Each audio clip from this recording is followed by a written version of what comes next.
So a little bit about today. We'll go through the agenda really quickly. So we're going to do some introductions about ourselves and then go into a little bit of a framework about trafficking that Jen and I operate under, and then share some of our personal stories, and then share with you a model for healing that both of us took on as we were escaping our birth families and our experiences of trafficking, and share a little more in depth about the model called Adult Survivors of Child Abuse, and then there'll be time for Q&A at the end. And a couple of our goals today are that we hope you walk away with at least one new idea for working with survivors, and then a basic understanding of the Adult Survivors of Child Abuse model. So with that, we are going to ask you one by one to unmute yourselves and introduce yourselves after Jen and I introduce ourselves. And I'll give you some prompts for that. So again, my name is Min, and I am 26 years old, a survivor of physical, sexual, and emotional abuse. And I currently live in Berkeley. But the Akinadi Freedom Project, which is this webinar is a part of, is something that I recently started. I, with the help of Ashika and Stop the Traffic, was connected to MSNBC and was on a documentary about my trafficking experience called Sex Slaves in America. And I decided to use that as a platform for advocating on behalf of child abuse survivors and child trafficking survivors to spread awareness about child abuse and to advocate for more resources. So that's a little bit about me. Hi everyone, my name is Jen. I'm 32. I'm also an adult survivor of physical, sexual, and emotional abuse. I'm also a co-facilitator for ASCA, Adult Survivors of Child Abuse, here in Berkeley. I live in Berkeley, and I've been doing recovery from childhood trauma for about 4 years now. I operate a small business out of San Francisco, and I'm looking to go to grad school to practice clinical psych and use my experience from recovering from trauma and from child abuse to help others. Welcome, everyone. Thank you. So now we'd like to find out who's in the room. So please take a moment to introduce yourself to the group. Share your name, organization you're representing, or how you're connected to the issue of trafficking. If you work with children or adult survivors, and then what drew you to this webinar. So I will mute myself now. All right, everybody, thanks so much for introducing yourselves and typing that in. We're going to go back to our presentation now. So we want to talk a little bit about the framework that we are operating under, and we're going to keep both the PowerPoint and the chat up just so that we can see what's happening. So we really want to talk about trafficking as a form of sexual exploitation. And as many of you know, sexual exploitation comes in many forms. So here are a few of them: incest, child prostitution, child trafficking, adult prostitution, and adult trafficking. And so we want to emphasize sexual exploitation because these are young women and children who are being held against their will.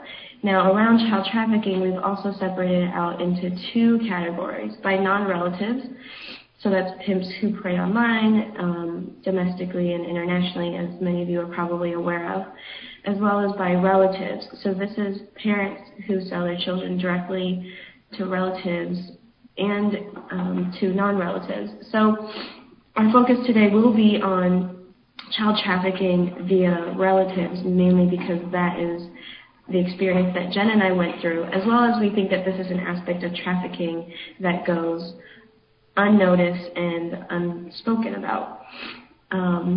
So we also do know from research, and there's the prostitutionresearch.com, Dr. Farley does a lot of research on how most prostitutes, about 85%, have been sexually abused as children.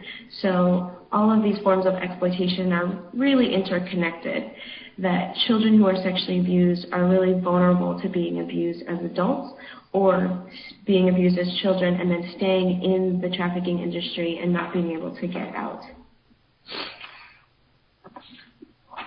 We also today want to focus on sexual exploitation in the framework of domination. Sexual exploitation is a horrendous act because the point of it is to take away someone's ability to stand up for themselves and to take away their integrity. The perpetrator takes a person's helplessness and uses it to violate them. So what we want to focus on today is that trafficking and sexual exploitation is about being preyed on and being dominated. Okay, exploitation causes trauma, and sex is the weapon used. Sex is a part of it, but is actually not the main act. It's just a part of the domination, and the people in power use that as a way to exploit the person whose helplessness is being exploited. It's a violation of one's humanity that is the violent act, not the rape itself. Sexual exploitation is the engagement of a child in sexual activities for which the child is developmentally unprepared and cannot give informed consent. Child sexual abuse is characterized by deception, force, or coercion. That's a quote by the American Medical Association.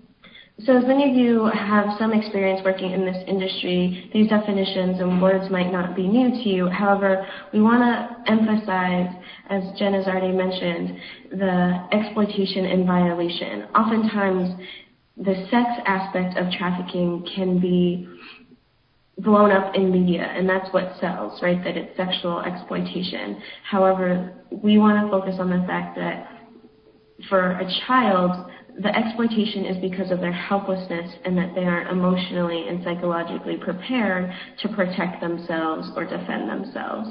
So that is the framework that we are going to be talking about ourselves for today. And so any questions before we move on into sharing our own personal stories? Go ahead and type yes or no or your specific question. Okay, great. If there is a question that comes up, please do feel free to type it into the chat, and we'll try and address it as we go along. So Jen and I are each going to take about 10 minutes to share with you our personal stories of being trafficked. And Jen will go ahead and go first. Thanks, Jen. Hi, everyone. So I'm just going to tell you a little bit about my background story. I was born an only child to two people that were very young and extremely sadistic.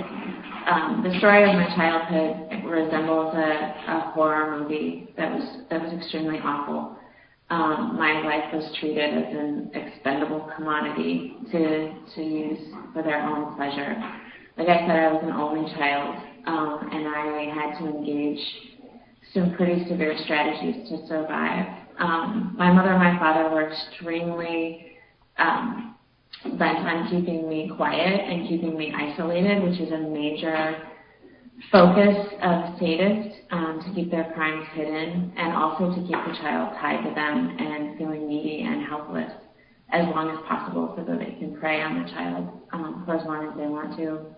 My mother abandoned me as an infant, which ensured that I would feel needy and dependent on her for the rest of my life. She had complete control over me, of course, because I was a child and involuntarily dependent on her. But she also used threats of death in order to keep me quiet and keep me grateful that she had let me live